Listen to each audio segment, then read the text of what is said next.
চারপাশে সমুদ্র, মাঝখানে একটি পুকুর। এই পুকুরটার নাম হলো সাতপরির পুকুর। অর্থাৎ শুনলে অবাক হলেও একেবারে বাস্তব। কুয়াকাটার সমুদ্র সৈকত পাড়ি দিয়ে কুয়াকাটার অন্যতম একটি দর্শনীয় স্থান রয়েছে ফাত্রার বন বা ট্যাংরাগিরি। সেই ফাত্রার বনের যে পরিচিত নামটি সেটি হলো ইতিমধ্যেই পর্যটকদের কাছে পরিচিত পেয়েছে। এবং সেই ফাত্রার বনে আসলেই আপনি এমন একটি পুকুর দেখতে পারবেন। এই পুকুরটির সাথে অনেক ইতিহাস ঐতিহ্য জড়িয়ে রয়েছে এবং এই পুকুরটি আমি এখানে এসে দেখার পর আমি স্থানীয় যারা রয়েছে তাদের সাথে কথা বলেছি, যারা পর্যটন সংশ্লিষ্ট রয়েছে তাদের সাথে কথা বলেছে। সবাই বলেছে যে এই পুকুরটিতেই নাকি বিগত দিনে পরীরা গোসল করতে এবং পরীরাই নাকি এই পুকুরটি খনন করেছে বলে এমনটা তারা বলছে। আমি এ বিষয়ে এখানকার যারা উপস্থিত রয়েছে এবং এখানকার যিনি সর্বপ্রথম এসে এখানে অবস্থান করছে, আমি সেই মুরব্বীর সাথে কথা বলার চেষ্টা করব। আমরা তার সাথে কথা বলবো এবং আমরা জানার চেষ্টা করব যে এই পুকুরটি কেমন করে খনন হয়েছে এবং এই পুকুরটির নাম কেন সাতপুরীর পুকুর হয়েছে। করব কি দেখেছিলেন এখানে এবং এর বিষয়টি একটু যদি আমাদের বলতেন। এখানে দেখছি এই যে সাতপরির পুকুর, তো এইটা ওই পরি ডুবইছে। আর ওই যে ওই গোলঘর আছে, রাত মনে করে গভীর রাত্রে জিগির করতে। আর আমরা যে সময় আইছি মনে করেন এই একটা দোকান আসলে আর কি ভয় লাগবে, একজন ঘুমাইতাম আর একজন সজাগ থাকতে। কত বছর যাবত এখানে আপনারা থাকতেন? আমরা এই এই এই 19-এ পড়ছে। মানে 19 বছর আপনি এখানে রয়েছেন। আচ্ছা, এটা যে সাতপরির পুকুর নাম হয়েছে কেন, মানে এটা এই নামে কেন আপনারা ডাকতেন? এখানে পরি ডুবইছে।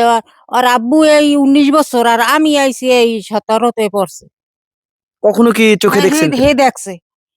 আচ্ছা, প্রথম আসার পরে আপনার অনুভূতি কেমন ছিল, ভয় কেমন করছিল বা কখনো দেখছেন কিনা? হ্যাঁ, ভয় লাগছে। মনে করেন ওই গাছ ধরে ঝুলন দিছে, ভয় লাগছে। এখন এখন মনে করেন লোকজন হইছে, এখন আর ভয় লাগে না। হরিণ, বানর, শুকুর, সেজারু, বুনমোরক, অজগর সাপ অনেক কিছু আছে। এই মেছো বাঘ, ওই যারা বলে চিতে বাঘ, সবই আছে। খালি এইখানে আমরা যখন প্রথমে আসছি, এই পুকুরটার ইতিহাস ওইখানের তখন যাদের সাথে আমাদের দেখা হয়েছে, জেলে বিশেষ করে এখানে মাছ ধরতো, তাদের কাছ থেকে আমরা যে শুনছি আসলে সাতপরি পুকুর নাম কেন হলো, তারা যেভাবে আমাদেরকে বলেছে এবং যার সত্যতাও অনেকটা পাওয়া যায়। এই পুকুর যেহেতু এখানে কোনো মানুষ বসবাস করে নাই, মানুষে খনন করে নাই, তাহলে এত বড় পুকুর জিনের ছাড়া কারো পক্ষে কাটা সম্ভব না। তাই এটা ধারণা করা হচ্ছে এটা 200 বছরের পুরনো ইতিহাস। আমি বলতেছি যে জিনের মাধ্যমে এটা খনন করে এবং এখানে নির্জম জায়গায় যে পরি গোসল করতো, পরিদের গোসলরত অবস্থায় দেখছে জেলেরা, মুরব্বীরা, এটার সত্যতাও আছে।